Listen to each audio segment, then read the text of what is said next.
हाँ जी। नमस्कार dear sigma warriors. तो आ गया है वो दिन जिसके लिए आप कर रहे थे इंतज़ार की घड़ी आज जो है ख़त्म हो गई और काउंटडाउन आपका स्टार्ट हो गया। अभी से मैं देख रहा हूँ, अभी एग्जैक्ट 10 बजने वाला है और 24 घंटे का टाइम आपके पास है। तो इस 24 घंटे में क्या करना है मैं आपको थोड़ा सा बता देता हूँ। पिछले कुछ एक्सपीरियंस भी शेयर कर देता हूँ कि जिन बच्चों को बताया आज वो कुछ ना कुछ बनकर बैठे हुए, राइट। तो करना क्या है आपको, अभी कुछ नहीं करना है, अब पढ़ना लिखना नहीं है, अब किताब उताब बंद कर दो, मस्त एकदम फ्रेश नींद लो ना, इतने मज़े से खाना वाना खाओ कि बढ़िया से नींद लग सके, ठीक है।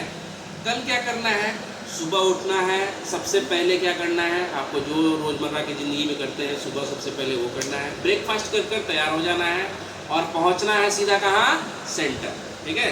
हाँ, सेंटर पहुंचने के बाद जो स्ट्रैटेजी होगी वो इसको फॉलो करना है। कैसे, तो आपको करना क्या है, आपको सिर्फ उतने क्वेश्चन करने हैं जितना आपको आपसे बन रहा है और समझ में आ रहा है।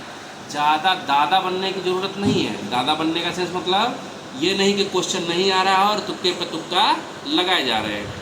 करना क्या है, तो करना है सबसे पहले, अगर मैं आपको बात करता हूँ जीएटी की, तो जीएटी में सबसे पहले आपको करने हैं कितने, 50 क्वेश्चन। 50 क्वेश्चन मतलब कितना मार्क्स बन जाता है आपका, 200 मार्क्स। 50 क्वेश्चन में कैसे करें, ठीक है। तो सबसे पहले बात करते हैं कि मैं आपको बताता हूँ। सबसे पहले 20 से 25 क्वेश्चन कर लें आप इंग्लिश से, ठीक है। 20 से 25 आपका टोटल जो बच जाता है जीएस में, तो वो अभी नहीं करें, अभी पहले करें सबसे पहले आप किस पर, साइंस वाला पोर्शन। चूँकि आप साइंस के स्टूडेंट हैं तो आपकी साइंस अच्छे से हो जाएगी, फिजिक्स हो जाएगा, बायोलॉजी हो जाएगा, केमिस्ट्री होगा। जो मैथ्स वाले बच्चे उनकी बायोलॉजी नहीं होगी, लेकिन ठीक है, पढ़े हैं तो कुछ ना कुछ कर सकते हैं, ठीक है। तो मेरी ये बात रहेगी कि सबसे पहले साइंस वाले पोर्शन पर ध्यान दें। साइंस का पोर्शन जैसे आप करेंगे आपका कॉन्फिडेंस हो जाएगा बूस्ट, ठीक है। बूस्ट होने का मतलब कि अब आपको लगने लगेगा कि अब मैं अच्छे से कर सकता हूँ, ठीक है। तो फिर आप जाएंगे किस पर जीके वाले पोर्शन पर। जीके वाला पोर्शन जितना बनता है पहले उतना करें। 50 करने के बाद मैं आपको बोल दूं कि 200 मार्क्स आपका क्या हो गया, एकदम डन हो गया कि अब 200 आपका क्लियर है। अब 200 के बाद क्या करना है कि आपको लगता है कि आपके पास टाइम बच रहे हैं, राइट, तो फिर जाना है फिर से इंग्लिश वाले पोर्शन पर और 10 से 15 क्वेश्चन और करने हैं जो आपसे इजीली हो जाएगा। जो साइंस से पढ़ाए हैं उससे बाहर तो आएगा ही नहीं यार। 200 में 200 जब हमारे बच्चे लाते हैं सिर्फ इंग्लिश से, तो मैं तो पूरा अभी ओवरऑल की बात कर रहा हूँ, ठीक है। तब उसके बाद आपको क्या काम करना है कि 20 क्वेश्चन पहले आपने किया था साइंस का वो इंग्लिश से, उसके बाद क्या करना है 10 से 15 और कर देने। अगर बनता है 50 में 50 तो मैं ये मना नहीं करूँगा कि नहीं करना है 50, लेकिन गलत नहीं करना है, क्योंकि बेटा नेगेटिव मार्किंग जो है आपको पीछे ले आएगा और मैं नहीं चाहता हूँ कि आप 2 मार्क्स से भी पीछे आएँ, राइट। जैसे मैं बता दूँ कि इस बार जो फाइनल मेरिट लिस्ट में जो आपके नंबर्स जो आपके काउंट किए गए हैं वो किए गए हैं 292, ठीक है। तो अगर बेटा यहाँ से 200 ले आ दोगे, ठीक है, तो मैं बता रहा हूँ कि जो मैथ्स का पेपर होगा, मैथ्स के पेपर में आपको सिर्फ करना है 35 से 40 क्वेश्चन। लेकिन उसके लिए भी स्ट्रैटेजी अभी आगे बताऊंगा कि आगे मैथ्स में क्या करना है। पहले अभी ये जीएटी वाले पोर्शन पे बात करते हैं। तो पहले जीएटी वाले पोर्शन में आपको करना क्या है कि पहले जैसे मैंने बताया 20 से 25 क्वेश्चन इंग्लिश में और साइंस में करने हैं आपको 15 से 20 क्वेश्चन और लास्ट में आपको जाना है जीके वाले पोर्शन पर, जिसमें आपको मिलेगा history, geography, polity, economy, current affairs. Current affair से आपके 10 क्वेश्चन आएंगे और मैं बता रहा हूँ कि वो इजी क्वेश्चन होते हैं जो आप इजीली कर लेते हैं। जैसे पूछेगा G20 के बारे में, G7 के बारे में।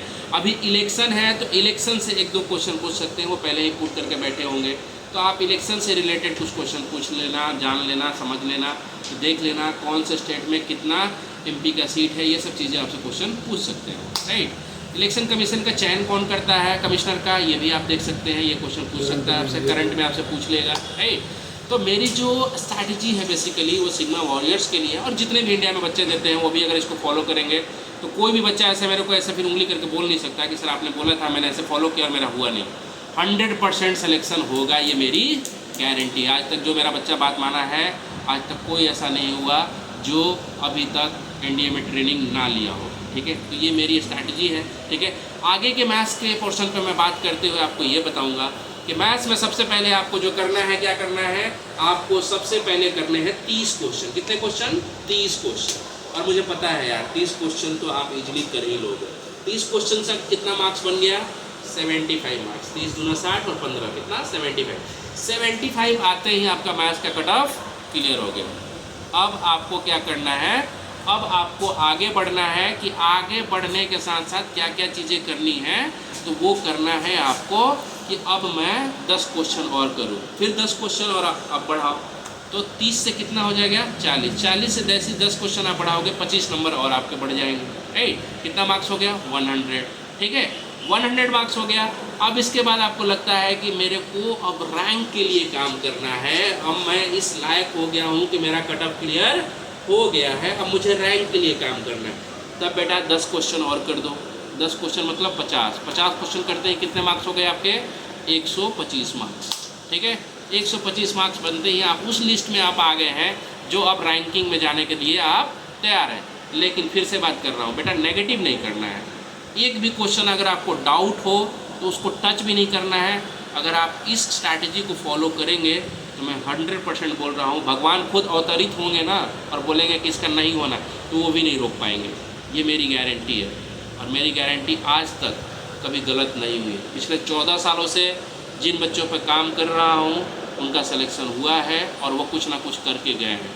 ठीक है, सो आगे के कुछ स्ट्रैटेजी, कुछ ट्रिक्स, कुछ टिप्स जो देने के लिए मेरे साथ जो जुड़े हैं, इस मैं अगर बात करूं आपको तो इस इंडिया के नहीं, इस ब्रह्मांड के सबसे बेस्ट फैकल्टी जो इंग्लिश पढ़ाते हैं, साहिल मित्तल सर, वो आपको कुछ टिप्स देंगे।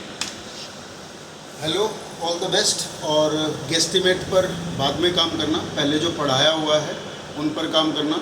Synonym, antonym, one word substitution, spelling, जिस भी पार्ट को सबसे पहले छूना है। कम समय लेने वाले क्वेश्चंस को सबसे पहले करना है। उसके बाद जो ज़्यादा टाइम लेते हैं जैसे पैराजम्बल, PQRS, रीअरेंजमेंट, उस पर टाइम देना है। और फिर जो आपका स्पॉटिंग एरर वाला पोर्शन है, और उस पर याद रखना 1 या 2 क्वेश्चन नो एरर होते हैं। उन नो एरर के क्वेश्चन को छांटने के बाद बाकी क्वेश्चन पे नो एरर लगाना, और नीचे वाले क्वेश्चन जो ज़्यादातर प्रेपोजिशन के होते हैं उनका खास ख्याल रखना। बाकी आपको पता ही है, लास्ट में 2-3 क्वेश्चन रह जाए तो क्या करना है।